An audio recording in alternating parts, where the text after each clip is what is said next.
Thank you very much. Tuesday this week I was dashing out to Hindhays Infant School where I was doing some work on labyrinths with the children there. And just as I was going, the radio was saying the Neolithic peoples introduced the worst disaster in the history of humanity. Unfortunately, because I was dashing out, I couldn't listen to the news item. And I was trying to myself, well, what happened in the Neolithic that could be so disastrous? And what I did, I got home in the evening. I went onto the websites and tried to find the news item, which I couldn't. But I did find some other interesting connections between the words disaster and Neolithic. One of them connects with the actual energy that it takes to produce food. And what was apparent that during the 200,000 years or so that we were hunter-gatherers and we foraged, that in fact this was quite a comfortable, relaxed lifestyle, and that the energy that it took to find food was actually very efficient. In the Neolithic, of course, the Great Revolution, still called by everybody the greatest revolution in the history of humanity, we invented farming. And you actually wonder why.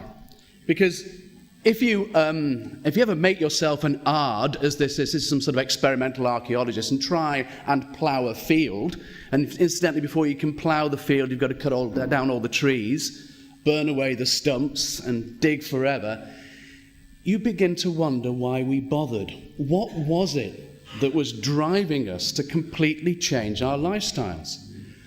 Are we better at it today? Are we better as a result of the Neolithic Revolution for producing food? The answer actually is no.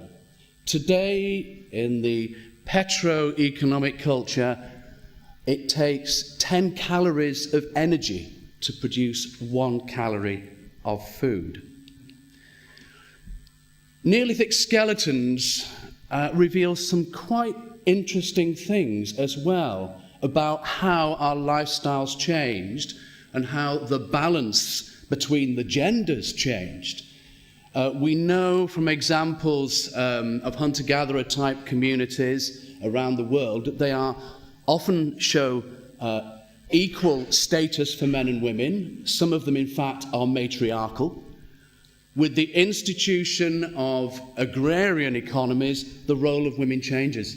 And this is transparent in skeletons. This is obviously from the Egyptian context, but you can almost see what the skeletons are going to show.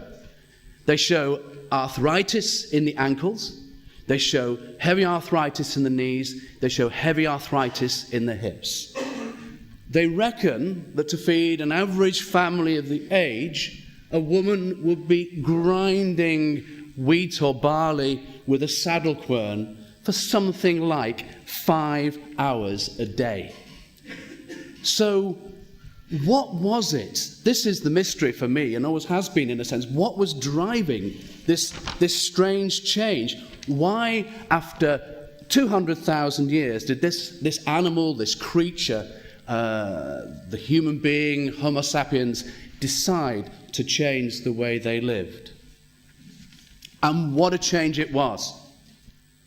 In the space of a few centuries, from living simply, nomadically, wandering from place to place, leaving virtually no trace behind of our activities, we're building huge and magnificent monuments such as this.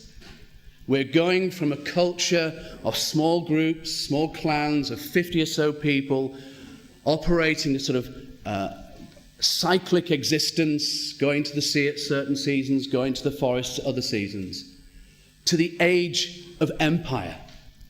It's worth bearing in mind, yes, we were building Stonehenge here, yes, we were building Newgrange, but in the Egyptian Neolithic, in the Egyptian Stone Age, they built the Great Pyramid. This was a tremendous change, and it's a change that happened very, very suddenly. Now, I'm going to be focusing on passage graves and looking at the sort of puzzles that they present. But first I need to say a little bit, in case you are not fully aware, of what a passage grave is and what makes it distinctive. This particular passage grave is on Anglesey, Ringhelladoo, and what you see are the sort of classic configurations, surrounded by what are called curbstones, which retain the mound. There is a long passageway going into the core of the tomb, in which there is usually quite a spacious chamber. If we look at the plan, in this case the plan of Fornox in Ireland, you can see it's a very distinctive plan. You can recognize passage graves wherever you see them from this plan, that they have usually a small number, 3 transepted chambers in which the remains, for what they're worth, are found, and we'll talk more about that later on. You've got the distinctive passage going into this ceremonial area. The other thing that makes them distinctive is passage grave art. And this passage grave art, with very similar configurations, is found all the way from southern Spain to the northernmost parts of the British Isles. We've never managed to interpret this particular artwork. There have been people who have tried, but at the minute, the symbolism, the meaning of all of this remains quite a mystery to us. In terms of the distribution of this particular culture, you can see that basically what they've done is, quite obviously, they've come up through the Irish Sea. This is not this is quite a sophisticated culture, in the sense that these people are navigating, they're moving by sea, they're moving quite long distances by sea, they're clearly trading by sea. We know this because, of course, we get the trading of axes from all over Europe. In terms of their knowledge, their sense of geography, these people were already very sophisticated. And you can see that we get, this is why it's called the Boyne Valley culture, we get an accumulation of these peoples and of the architecture they left us on the east coast of Ireland.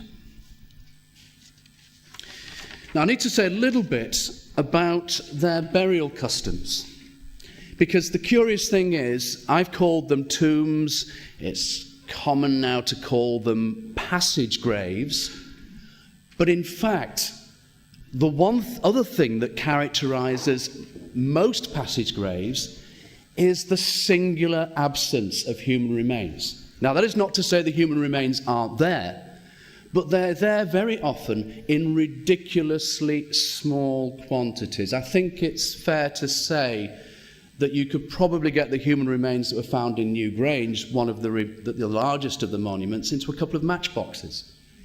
That doesn't appear to have been the sort of significant function. And just so that we can be aware, the evidence would indicate, firstly, this is a Native American context, excarnation, which means putting the bodies out on a platform until they have largely rotted away. They were then gathered together, burned, reduced basically to a small number of flakes. And these flakes were then taken into the tomb in what appears to be single events. We're not talking about a funeral every time someone dies, every time someone important dies. We're talking about a single event in which these remains are taken into a tomb and sealed beneath the slab. Now, all of this says these are not really, their central function is not as a funeral monument. There is another purpose, but nonetheless, the presence of ancestral remains is an important part of whatever that purpose happens to be. Now, I seem to have got slightly ahead of myself here. This is the interior of Fornox, and this is just sort of another example of the architecture of that period. In my previous talk, I referred to the fact that the artwork itself